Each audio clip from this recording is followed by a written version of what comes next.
Salmos es el tercer libro que forma parte del grupo de los libros poéticos en el Antiguo Testamento. Su nombre se basa originalmente en dos términos. El primero de ellos en idioma hebreo, Tehilín, el cual significa alabanza. El segundo se encuentra en la Septuaginta, es decir, en idioma griego, psalmoi, el cual significa cánticos. De manera general y enfocándonos en el término como tal, podemos definir un salmo como un poema que se canta al son de instrumentos de cuerda. El libro de los Salmos se caracteriza y se diferencia al mismo tiempo de los demás libros de la Biblia porque fue escrito por una gran variedad de autores, entre los cuales tenemos a David.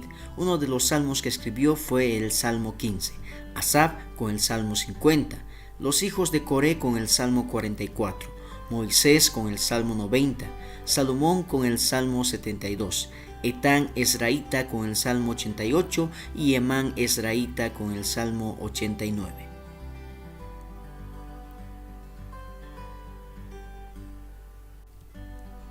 Salmos es el libro con mayor cantidad de capítulos de toda la Biblia, con un total de 150, por lo cual va a dividirse en 5 volúmenes o tomos. El tomo 1 conforma los capítulos 1 al 41, el tomo 2 los capítulos 42 al 72, el tomo 3 los capítulos 73 al 89, el tomo 4 los capítulos 90 al 106, y finalmente el tomo 5 del capítulo 107 al 150. Lo interesante de esta división es que el último capítulo de cada tomo siempre culmina con una doxología, es decir, una expresión de alabanza y adoración al Señor. Por ejemplo, en el tomo 3, el capítulo 89, versículo 52 dice: Bendito Jehová Dios de Israel, desde la eternidad y hasta la eternidad. Y diga todo el pueblo, amén, aleluya. Cada uno de manera personal puede buscar y analizar en los diferentes tomos.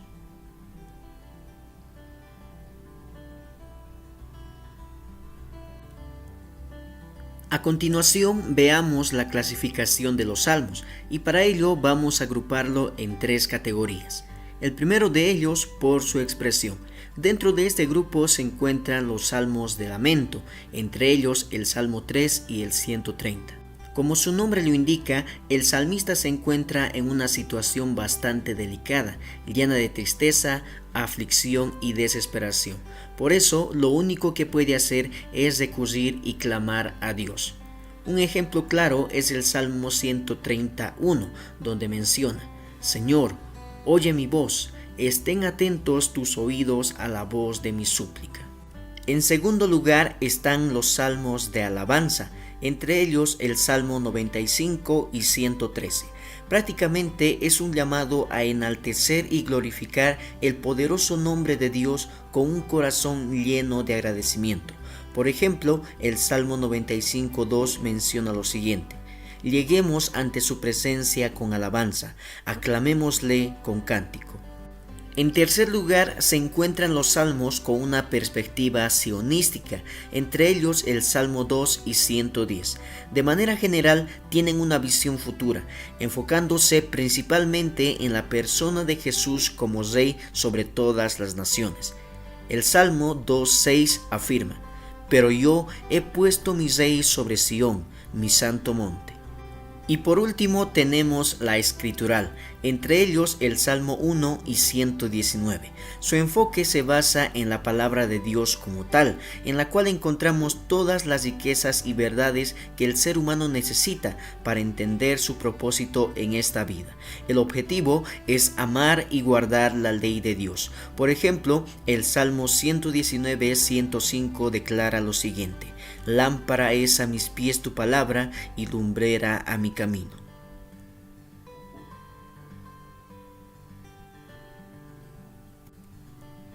El segundo grupo se caracteriza por su encabezado. Esto se observa de mejor manera en la versión Reina Valera de 1960, ya que provee una gran guía para el lector de la Biblia, que dicho sea de paso, podría decirse que es la versión más utilizada en idioma castellano. Como podemos observar en este ejemplo del Salmo 75, el encabezado viene a ser lo que está debajo del título. Al músico principal, sobre no destruyas, Salmo de Asaf, cántico. Esto demanda un estudio más profundo, pero de manera general presentamos los siguientes. En primer lugar se mencionan los autores.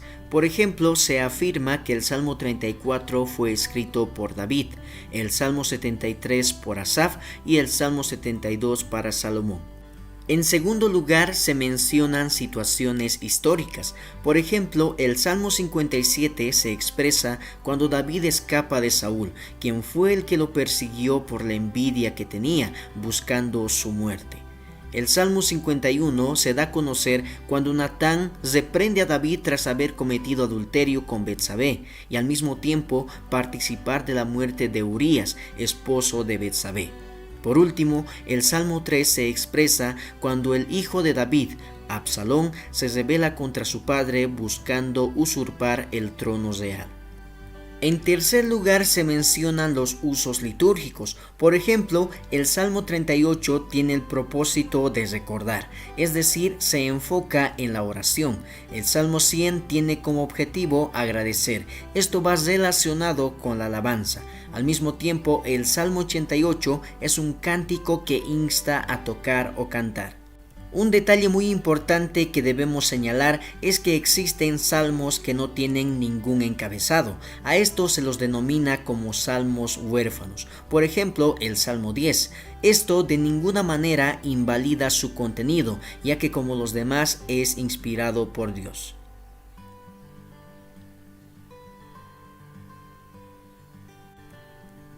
El tercer grupo se caracteriza por su contenido, es decir, lo que se encuentra en el corazón de cada salmo como tal.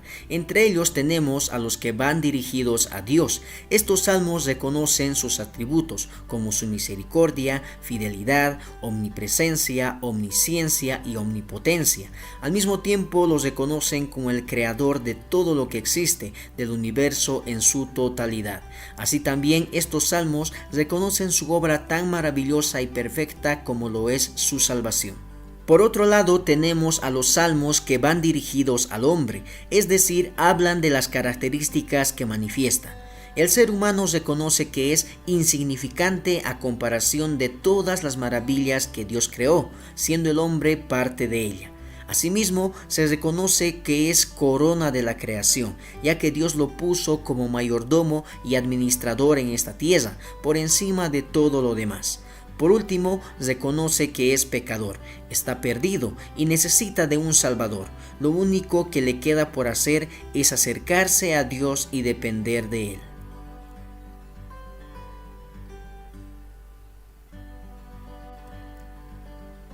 Por último, nos adentramos en las categorías de los salmos. Hay por lo menos dos y que son muy importantes como todo lo demás que ya mencionamos. Primero están los salmos imprecatorios, los cuales se caracterizan por expresar daño o venganza contra alguien. Estos se ven claramente en los siguientes versículos. Salmos 17:13. Libra mi alma de los malos con tu espada. Salmos 55:9. Destrúyelos, oh Señor. Salmos 94:2.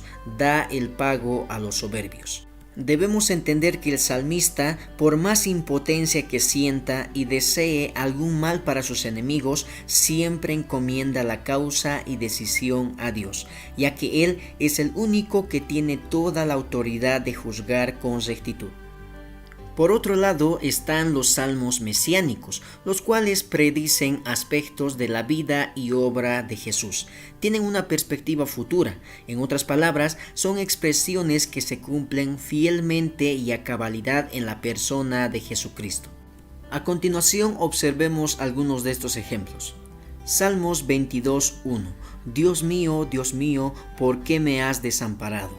Esto hace referencia al clamor de Jesús en la cruz. Salmos 22:8. Se encomendó a Jehová, líbrele él. Son las palabras de las personas que se burlaban de Jesús mientras estaba colgado en la cruz, recriminándole que confió en Dios y que sea librado por él, ya que Jesús mismo había declarado ser hijo de Dios. Salmos 22:18. Sobre mi ropa echaron suertes, acción que realizan los soldados después de crucificar a Jesús. Frente a todo esto debemos considerar y afirmar que el Antiguo Testamento habla de Jesús, ya que él mismo lo afirmó después de su resurrección. En Lucas 24:44 Jesús menciona lo siguiente: estas son las palabras que os hablé estando aún con vosotros, que era necesario que se cumpliese todo lo que está escrito de mí en la ley de Moisés, en los profetas y en los salmos.